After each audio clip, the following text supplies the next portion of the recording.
Olá, bem-vindo, bem-vinda. No vídeo de hoje eu trago um doseador automático de álcool gel feito por mim. E quero partilhar contigo aquilo que eu aprendi ao fazer isto. Depois teremos um momento mais formativo para ajudar no crescimento de uma fé adulta esclarecida, para deixar de lado a infantilidade da fé de tantos cristãos que ainda se revestem, disfarçada de mil e uma maneira. E depois o nosso momento orante com o Salmo 21, não é para convencer a Deus de nada, nem para satisfazer o seu ego divino, mas para que o conheçamos melhor, nos deixemos atrair para Ele e cresçamos humanamente e espiritualmente. Jesus disse uma vez que tudo o que pedis ao Pai em meu nome, Ele vos concederá. Mas pedir em nome de Jesus não é pôr o nome de Jesus nas nossas rezas, mas rezar como Ele rezaria, para que o Pai reconheça em nós o jeito de Jesus. Esta é a Semana das Vocações. E todos continuam a rezar ao dono da messe que manda trabalhadores. Sim, se isto não for só pedir padres. Porque estamos sempre a dizer a Deus o que nós, a Igreja, quer e se calhar nós teremos a ouvir o que Ele quer. Criámos uns modelos de padre e de pastoral, fizemos-nos reféns deles e queremos que se perpetue e que seja abençoado por Deus. E eu pergunto, e se Deus não concorda com Ele? Estamos sempre a pedir mais vocações e cada vez há menos. Porquê? Esta situação de pandemia está a mudar muita coisa na sociedade, nas famílias e na Igreja. E espero que ela possa ajudar a Igreja a libertar-se do clericalismo, a dar mais liberdade, voz e vez aos cristãos não ordenados e a verem a ordenação não como um privilégio, um dom, uma escolha especial de Deus, que capacita uns poucos para mandar sobre os outros todos, mas para verem a ordenação como um serviço de liderança em nome da Igreja para a comunidade. Vamos lá à nossa partilha de hoje. Há dias tentei fazer um doseador automático para álcool gel. Andei a pesquisar na internet. Diante das ferramentas que eu tinha, encontrei o modelo e tentei reproduzi-lo. Coloquei o servomotor, é um motor pequenino, vocês podem ver nesta imagem, é mais pequeno que uma bateria de 9 volts, a exercer força diretamente ou quase diretamente sobre a mola do doseador. O que é certo é que o servomotor não deu conta do recado. Não se mexeu nem um milímetro. A resistência que a mola do doseador exercia era superior à força que o servomotor tinha. Então parei, pensando que não valia a pena e que teria que comprar um motor mais forte. Continuei a pesquisar na internet e encontrei um professor de Física que fez um trabalho do género do que eu estava a tentar fazer para explicar aos alunos a teoria do Arquimedes. Ele dizia que dá-me uma alavanca e um ponto de apoio e levantarei o mundo. Lembrei das minhas aulas de Física há tantos anos que isso já vai. Afinal, aquilo que na altura era obrigatório saber para passar, porque não se via grande serventia, afinal hoje faz a diferença. Vocês podem ver aqui. Um ponto de apoio, uma alavanca e o motor, pequenino e frágil, consegue finalmente vencer a resistência da mola do doseador. Com um sensor ultrassónico, a mão não precisa tocar, fica por cima e o doseador deita o gel, álcool gel na mão. O que é que eu aprendi? Se desistires à primeira e bloqueias, nunca mais chegas lá. Não resultou? Ok, espera, mas não desistas. Por muito que apeteça e pareça a melhor saída, vai a teu ritmo, mas vai, acredita em ti. Estabelece objetivos, poucos, que sejam claros e progressivos. Se te sentes fraco, e tantas vezes nos sentimos fracos, procura o teu ponto de apoio. Serve-te das tuas alavancas e com muito menos esforço, e apesar de frágil, irás superar as forças de resistência, os teus problemas. Mas não faça dos outros o teu ponto de apoio. Ninguém é obrigado a carregar-te às costas a vida toda. Além do que, nunca irão sentir o que tu sentes e não poderão decidir em tua vez. Ninguém será feliz ou infeliz em teu lugar. E depois subcarregas os outros com as tuas expectativas, que normalmente nunca irão corresponder às tuas ideias e às tuas necessidades. O ponto de apoio terás de o encontrar em ti mesmo, na tua fé, nas tuas capacidades, nas tuas competências atitudes. Se calhar essas capacidades, essas características podem estar cobertas de pó, o pó do medo, da falta de confiança. Reaviva essa chama, sopra sobre estas cinzas, porque eu sei que ainda há brasa aí dentro. As alavancas são as experiências, conhecimentos e ferramentas que tiveres desenvolvido. Repara que o ponto de apoio e a alavanca precisam estar unidas com os parafusos. Todos estes elementos de que te falei têm que estar unidos para trabalhar em sintonia, em coordenação. E esta união não pode ser demasiado apertada e exigente, porque dificulta a articulação, mas também não pode ser demasiado frouxo, porque perdes o alinhamento. E a tua força fica desencontrada e não exerce força no sítio certo. E para puxar a alavanca, aí sim, pensa que não estás sozinho, não estás sozinha. Aí podes pedir ajuda a outras pessoas que possam aumentar a tua força, porque até o servomotor precisa da energia de uma bateria.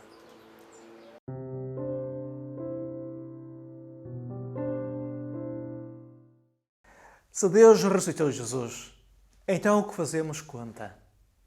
É muito fácil cair no misticismo desencarnado quando se anda à volta destas coisas.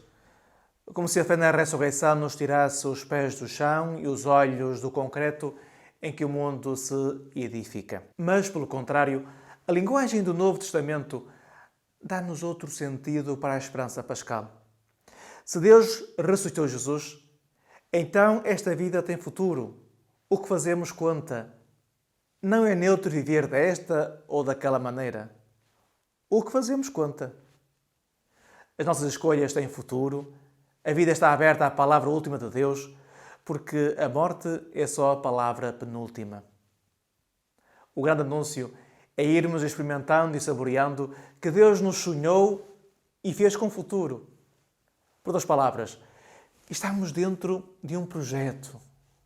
E a nossa existência não é apenas um interregno entre dois nadas, mas a pertença a uma história de salvação. A boa notícia é que Deus nos fez com origem e fim, princípio e futuro. Somos filhos do desejo de Deus que nos quer em si. O que anunciamos na ressurreição de Jesus é que esse futuro já começou a acontecer. O futuro já está ativo no meio de nós.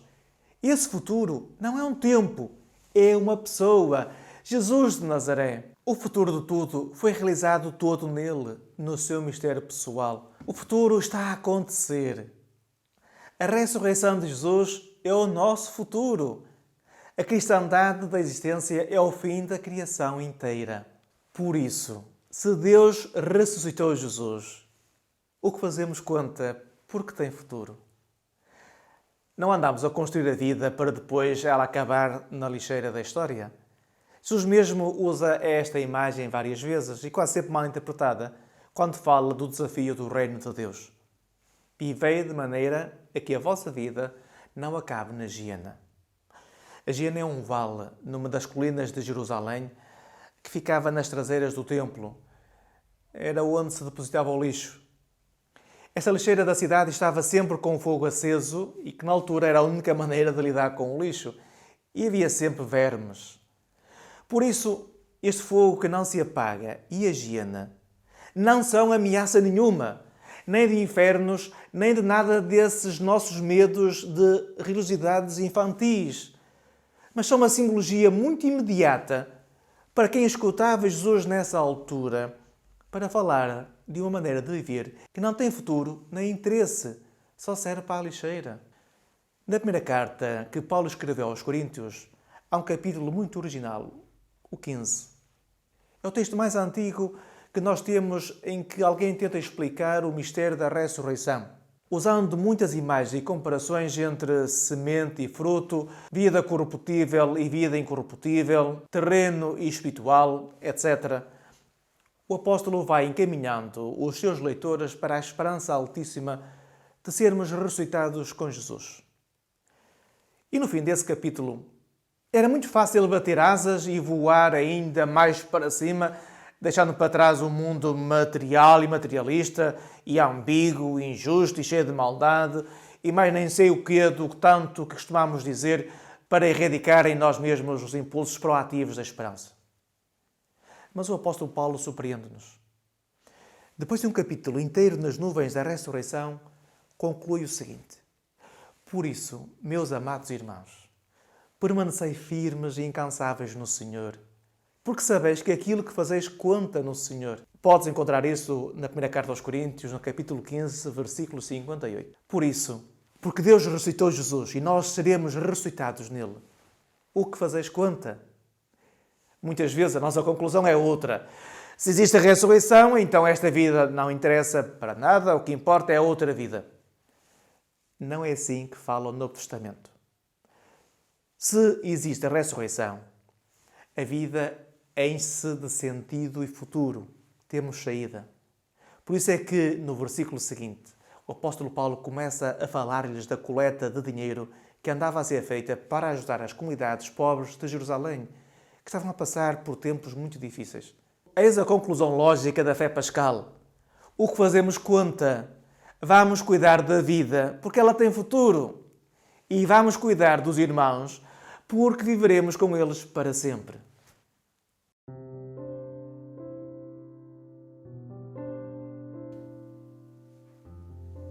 Senhor, a tua força é a alegria do Rei, e a sua exultação é a tua proteção. Atendeste os desejos do seu coração e não recusaste os pedidos da sua boca. Foste ao encontro dele com bênçãos deliciosas e puseste-lhe na cabeça uma coroa de ouro puríssimo. Pediu-te a vida e tu deste dias longos e muitos. Por causa de ti, todo ele brilha, porque tu derramaste nele esplendor e beleza. Abençoaste-o para sempre e deste-lhe a alegria da tua presença. Sim, o Rei confia no Senhor. Com o amor do Senhor torna-se inabalável. Levantarás a mão diante de todas as tuas inimizades e a tua direita será mais forte que a violência que vem contra ti. Quando deres sentenças, serão palavras como fogo. O Senhor vai engolir todo o mal com a sua boca e um fogo consumirá a maldade. A maldade não terá futuro, nem um maligno descendência que dure. Não mais se colocarão armadilhas para os inocentes, nem os amigos serão atraiçoados. Tudo isso desaparecerá para longe, mais distante que um tiro de arco.